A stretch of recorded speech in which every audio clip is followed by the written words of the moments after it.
Hello everyone, সুপ্রভাত। কেমন আছো তোমরা? আশা করছি সবাই খুব ভালো আছো, আর আমরাও বেশ ভালো আছি। আমি আলপনা, আমার নতুন আরও একটি ব্লগে তোমাদের সবাইকে জানাই অনেক অনেক স্বাগত আর অনেক অনেক ভালোবাসা। আজ হলো সোমবার, এখন ঘড়িতে সময় সকাল 8টা, আর আজকে এখন থেকেই তোমাদেরকে সাথে নিয়ে আজকের ভিডিও শুরু করছি। সকালের বাসি কাজকর্ম কমপ্লিট হয়ে গেছে, আর তারপরে ফ্রেশ হয়ে চলে এসেছি রান্নাঘরে চা বানাতে। আজ থেকে কিন্তু মেয়ের স্কুল খুলে গেল, তবে তোমাদের দাদাভাই নাইট করেছিল বলে ওই যে কয়েকদিন গিয়েছিলাম ডিউটির ঘাটতি ছিল, সেটাই এখন ওকে দিতে হচ্ছে আর কি। তাই দিনে রাতে করে শোধ করতে হচ্ছে, তো সেই জন্যই ও এখন ঘুমাচ্ছে আর মেয়ে টিউশন গেছে, মানে মেয়েকে পৌঁছে দিয়েছে, আবারও ঘুমিয়ে পড়েছে। আর তারপরে চাটা আমি একাই করে খেয়ে নিয়ে মেয়ের জন্য রান্নাও বসিয়ে দিলাম, মানে একেবারেই রান্না আর কি সবার। তো আজকে বিশেষ কিছু রান্না করব না, ভালোই লাগছে না, শরীরটা বেশ খারাপ জানো তো, কয়েকদিন হয়তো রেস্টের জন্য তারপরে এসে অনেকটা পরিশ্রম হয়ে যাচ্ছে, তো সেটা একটা ব্যাপার। তারপরে এখন ওয়েদার জন্য প্রত্যেকের তো মানে পায়খানা বমি সমস্ত কিছু হচ্ছে, তো আমাদেরও সেরকম একটা ব্যাপার আর কি। তো সেই জন্য বেশি কিছু রান্না করব না, হালকা পাতলার ওপরে একটা রান্না করব। ওই ডাল, ওদিকে ভাত বসিয়ে দিয়েছি, আর করব ডাল, আর একটু বাঁধাকপি রয়েছে, সেটা একটু পকোড়া মতো করব, যদিও এটা এখন খাওয়া উচিত নয়, কিন্তু এতটুকু বাঁধাকপি রয়েছে না, ওটা তরকারি করা যাবে না, আর রেখে দিলেও নষ্ট হবে, তাই জিনিস নষ্ট করতে গায়ে লাগে। আর একটু উচ্ছে আলু ভাজা করব। তো আর কি, এটাই আপাতত বসিয়েছিলাম। তারপরে ভেবেছিলাম আজকে হাটবার ছিল, তোমাদের দাদাভাই তো বেলা উঠে হাট যাবে, কিন্তু ও উঠেছে এমন সময়, তখন আর হাট যাওয়া সম্ভব নয়। তো সেই জন্য পরে আবার আলু সিদ্ধ দিয়ে নিয়েছিলাম দুপুরে খাওয়ার জন্য আর কি।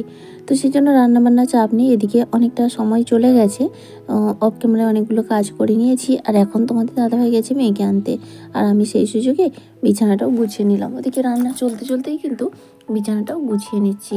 আর এখন না বেশ ঠান্ডা ঠান্ডা পড়েছে, সকালের দিকে উঠলে বেশ ঠান্ডা ঠান্ডা লাগে, মনে হয় কি একটু মাফলার বা অন্য কিছু কানটায় জড়িয়ে তারপরে কাজ করি, কিন্তু সেটা হয়তো এখনও কাজ করতে গেলে গরম লাগবে ঠিকই, কিন্তু প্রথম যখন ঘুম থেকে উঠি না বেশ ঠান্ডা।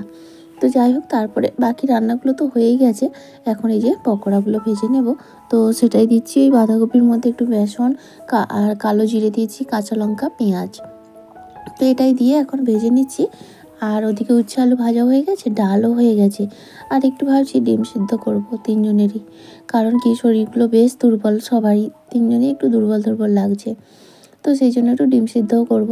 তো আগে পকোড়াগুলো ভেজে নিই। ওদিকে মেয়ে কিন্তু টিউশন থেকে চলেও এসেছে, আর ও আজকে থেকে ওদের স্কুল খুলে গেল, মানে দুর্গাপুজো যে ছুটি ছিল, আবার হয়তো কালী পুজোর সময় 4-5টা দিন ছুটি থাকবে। তো যাই হোক, এদিকে পকোড়াগুলো এক এক করে দিয়ে দিলাম, একবারে হলো না, দুবারে দিয়ে দিচ্ছি। গতকালের ভিডিওতে আমি তো অনেকদিন পরে ভিডিও দিলাম, তোমরা যে অপেক্ষায় ছিলে এবং আমাকে মিস করছিলে, সত্যি সেটা ভেবে ভীষণ ভালো লাগছে। আর হ্যাঁ, আমিও তোমাদেরকেও অনেক অনেক মিস করছিলাম, সত্যি কথা। মনে হচ্ছিলো যেন কি একটা করতে পারছি না, খুবই অস্বস্তি হচ্ছিল, মনে হচ্ছিলো কখন একবার বাড়ি যাবো, বাড়ি গিয়ে আবার আমার নিয়মিত রোজকার রুটিনে ফিরে আসবো। সত্যি বলছি, ভীষণ অসুবিধা হচ্ছিল। তো যাই হোক, আবারও চলে এসেছি, আর তোমরাও যে আমাকে ভুলে যাওনি, সেই জন্য তোমাদের সবাইকে জানাই অসংখ্য ধন্যবাদ। এমজি অধিকারী দিদিভাই বলেছে, দিদিভাই অপেক্ষায় ছিলাম, থ্যাংক ইউ সো মাচ গো। আমিও অপেক্ষায় ছিলাম কখন তোমাদের সঙ্গে ভিডিও শেয়ার করব। আর আশুতোষ চক্রবর্তী আইডি থেকে বনু তো অনেক সুন্দর একটা কমেন্ট করেছে। বনু বলেছে, যে কাজে তুমি নেমেছো অবশ্যই সফল হবে, তোমরা আশীর্বাদ করো, আর তোমাদের ভালোবাসা আর আশীর্বাদ পেলে হয়তো একটু একটু করে এগিয়ে যেতে পারবো। আর ওদিকে রান্নাবান্না কমপ্লিট করে মেয়েকে স্কুলে পাঠিয়ে দিয়ে কিছুটা সময় অফ ক্যামেরায় অনেক কাজ করেছি। তো সেই জুতো যত যা ছিল সমস্তকে পরিষ্কার করে ধুয়ে দিয়েছি, আর এখন স্নান টান করে ঠাকুর পুজোটাও দিয়ে নিচ্ছি। ফ্যামিলির খুঁটিনাটি থেকে নতুন একটা দিদিভাই কমেন্ট করে বলেছে, আমার নতুন বন্ধু, তো কমেন্ট করে বলেছে, আজ প্রথম তোমার ভিডিও দেখলাম, খুব ভালো লাগলো, তোমার জন্য রইল অনেক দয়া আর অনেক ভালোবাসা, থ্যাংক ইউ সো মাচ গো, এইভাবেই তোমরা পাশে থেকো। কমেন্ট করেছে ছোট্ট পাখি। তো ভিডিওটা খুব ভালো লাগলো, লাইক দিয়ে সম্পূর্ণ ভিডিও দেখে নিলাম, থ্যাংক ইউ সো মাচ গো, এইভাবেই তোমরা পাশে থেকো। শম্পা দিদিভাই কমেন্ট করে বলেছে, এইভাবেই এগিয়ে যাও, থ্যাংক ইউ সো মাচ গো দিদিভাই, তোমাদের আশীর্বাদ ও ভালোবাসা সাথেও থাকলে এইভাবেই একটু একটু করে আমি এগিয়ে যেতে পারবো।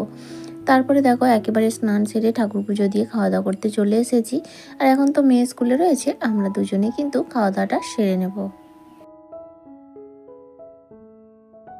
এখন বাজে বিকেল 3টে মতো, মেয়ে স্কুল থেকে চলে এসেছে। ওকে এখন দুধ হরলিক্স করে দেবো। ও এখন দুধ হরলিক্সটাই খাবে বললো। তো ওকে দিয়ে আমি বিকেলের কাজকর্মগুলো করবো। আর দুপুরে যে খাওয়া দাওয়া করেছিলাম বাসন টাসন সব রয়ে গেছে, ধোয়া হয়নি।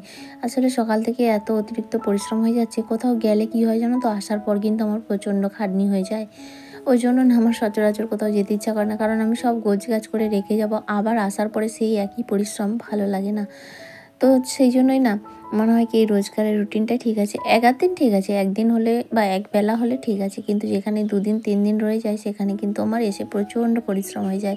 যখন সেখানে থাকি, কোথাও থাকি 2-3 দিন, তখন মনে হয় বাড়ি গিয়ে যে আমাকে এইগুলো করতে হবে, এগুলো করতে হবে, তখন বাড়ির দিকেই মন পড়ে যায় আর কি। তো যাই হোক, তারপরে যে দুপুরের বাসনগুলো ছিল সেগুলোই এখন মেজে নিচ্ছি। এখন ওই 4টে মতো কাছাকাছি হয়েছে, 4টের সময় জল আসবে, তাই বাসনগুলো এক এক করে মেজে নিচ্ছি। আর মামনি দিদিভাই অনেকদিন পর কমেন্ট করেছো, কেমন আছো অবশ্যই জানিও। আর দিদিভাই বলেছে খুশির খবরটা তাড়াতাড়ি দিয়ে দিও। হ্যাঁ গো, দেখি কতটা কি হয়। অবশ্যই হলে সেটা তো তোমাদেরকে অবশ্যই জানাবো, কারণ তোমাদেরকে না জানালে একদমই ভালো লাগবে না।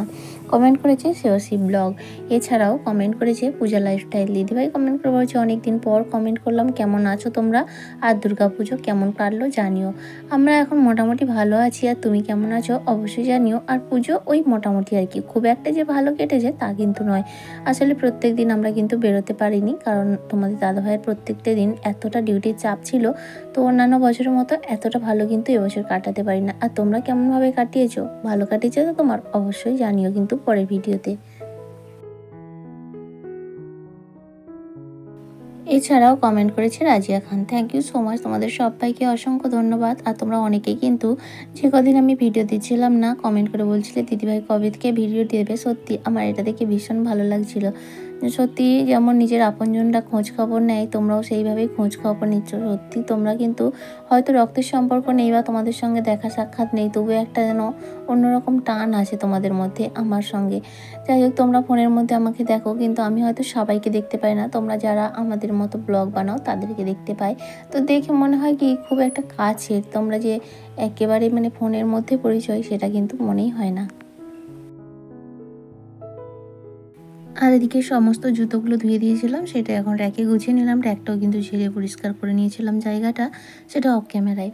আর তারপরে ঘর দুয়ারগুলো ঝাড় দিয়ে নিয়েছি, আর এখন এই যে জামা কাপড়গুলো গুছিয়ে নিয়েছি। কাঁচা মোটামুটি আজকে যে কটা ছিল করে দিয়েছি, আর আপাতত এখন কাঁচা নেই। এবার আছে যেগুলো রোজগারের ব্যবহারের জিনিস, সেই রকমই আর কি, মানে প্রত্যেক দিন যেমন কাঁচা ধোয়া হয় সেটাই। তো যাই হোক, সেগুলো এখন শুকিয়ে গেছে, খুব সুন্দর রোদ বেরিয়েছিল, সেগুলো এখন গুছিয়ে নিচ্ছি। এরপর বাকুলটা ঝাড় দিয়ে নেবো, ঘর দুয়ারটা তো ঝাড় দিয়ে নিয়েছি, সাইডটা ঝাড় দিয়ে নেবো। আর বিকেলে সেরকম কোনো কাজকর্ম নেই। তারপর সন্ধ্যাবেলা সন্ধ্যা দিয়ে আবার মেয়ের পড়ানো, নাচ গান আবার প্রত্যেক দিনের মতো করে নিতে হবে, কারণ ডিসেম্বরের প্রথম থেকেই মেয়েদের ফাইনাল পরীক্ষা শুরু হয়ে যায়। তো সেই জন্য এবার থেকে কিন্তু এই মাঝে 1-1.5 মাস আছে প্রচণ্ড প্রেশার থাকবে, সত্যি বলছি ভীষণ প্রেশার থাকবে।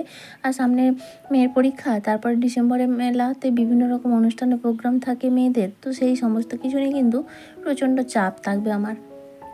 তারপরে তো একটা কাজে নামা হয়েছে, সেটাও একটা ব্যাপার। আবার আরেকটা সুখবর দেবো বলছি না, সেটাও যদি হয়ে যায় তাহলে কিন্তু একেবারে চাপে চাপে দিশাহারা হয়ে যাব। তো যাই হোক, যখন হবে তখন দেখা যাবে। আর আজকের ভিডিওটা তোমাদের কেমন লাগলো অবশ্যই কমেন্ট করে জানিও। যদি ভালো লাগে তাহলে প্লিজ একটা লাইক করে দিও, আর চাইলে তোমরা শেয়ারও করতে পারো। আর আজকের ভিডিওতে যদি কোনো নতুন বন্ধু থেকে থাকো, তুমি চাইলে চ্যানেলটা সাবস্ক্রাইবও করতে পারো। আর যারা অলরেডি এই কাজটা করে দিয়েছো তাদের সবাইকে জানাই অসংখ্য ধন্যবাদ।